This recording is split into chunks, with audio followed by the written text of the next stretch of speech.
Well, you say, I don't understand. Where did vaccinations even come from? I mean, should we, what do we think about them? Well, I'll give you the history of vaccinations. It says inoculation was adopted both in England and America nearly half a century before Jenner's famous smallpox vaccination in 1796. Now, if you go online and you do research, which I highly recommend that you do as much research as possible, because I'm not afraid of the truth about vaccination. If you research it, if you study it yourself, you'll find all the things that I'm saying are the exact same information. And if you don't research it, you're basically saying, I don't care about my children. I don't care. I'm just apathetic. I want them to die. I want them to suffer. I want them to have autism and autoimmune disease and all kinds of illness. That's what you're saying. But if you go back, basically they're just trying to pick out stuff that sounds kind of like a vaccination. Really, it came into existence in the 1796. So it's kind of where we really see vaccination coming into play. So that's where I'm going to focus. It says there was a smallpox vaccination in 1796. Now, in this vaccine, they had a death rate of about 2%. So 1 out of 50 people that got this vaccine just died. Hey, 1 out of 50 of y'all, you're just going to die after we inject you with this vaccine, okay? Sounds pretty safe, huh? It says there were so many dangerous outbreaks of the disease, it remained controversial. It was noticed during the 18th century that people had suffered from the less virulent cowpox were immune to smallpox, and the first recorded use of this idea was by a farmer, Benjamin Shelley, at Westminster in Dorset, who had suffered the disease and transmitted it to his own family in 1774. His son subsequently not getting the mild version of smallpox when later inoculated in 1789. So what happened? There was these big outbreaks of this disease called smallpox. So they created a smallpox vaccine. But, 2% of people are just straight out dying from this vaccine. So then somebody has a different vaccine called cowpox, which is basically they get the disease from the cow and they inject it in the people. And they found that they were somehow getting immunity from smallpox from this other vaccine, but they weren't dying immediately. There was less death from this. So this is when somebody has the idea, I'm going to just pick a child that doesn't have the disease. I'm just going to give them this cowpox vaccine, and we'll see, what happens.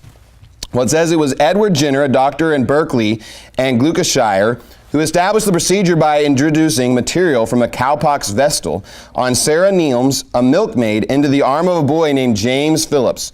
2 months later, he inoculated the boy with smallpox, and the disease did not develop. So basically, they gave this kid smallpox after giving him the vaccine to see, and he didn't get sick. So they're like, oh wow, I guess the vaccine really worked. On a 7-year-old, what in the world? What kind of people are experimenting on random 7-year-old children to try and see, hey, is this vaccine gonna work? Sounds like a really great way to start off. Basically, they were shooting him in the arm.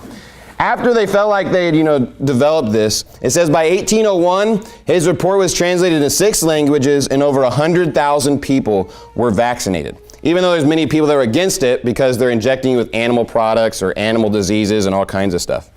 It says, since then, vaccination campaigns have spread throughout the globe, sometimes prescribed by law or regulations. Vaccines are now used against a wide variety of diseases. Louis Pasteur further developed the technique during the 19th century, extending its use to killed agents protecting against anthrax and rabies. The method Pasteur used entailed treating the agents for those diseases so they lost the ability to infect, whereas inoculation was the hopeful selection of the less virulent form of the disease. Let me just explain what they're doing.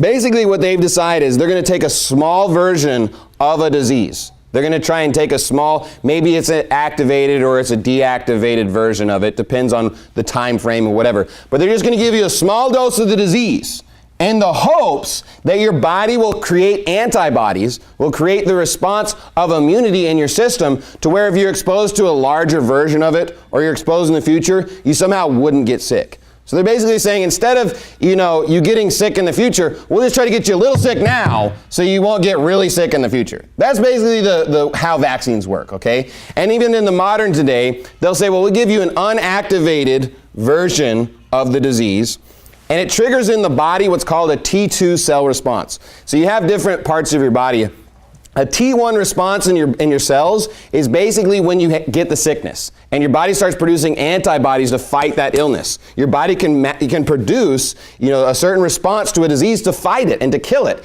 And once that's in your body, now you can become what's called immune. Meaning if you're exposed to that particular illness or whatever in the future, your body already knows how to fight it. You're not going to contract it again.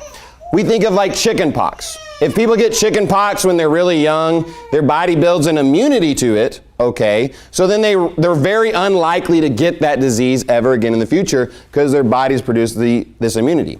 So they're trying to fake it by you not getting really the disease, but rather getting a deactivated version of the disease, hoping that your body will produce these antibodies or this immunity in your body and you won't get the disease. The problem is it doesn't really work. They don't actually trigger the same response as the disease. They trigger a fake response. So it ends up really not doing anything. Now, if it was true, let's say, if you could trigger this response and get the immunity, and then in the future you're never going to contract the disease, maybe you could argue that somehow it would kind of make sense. I still don't think it makes sense because Jesus Christ said, "They that behold need not a physician," right? But the problem is not just that. It's all the other ingredients that they're also injecting in your body along with these deactivated diseases.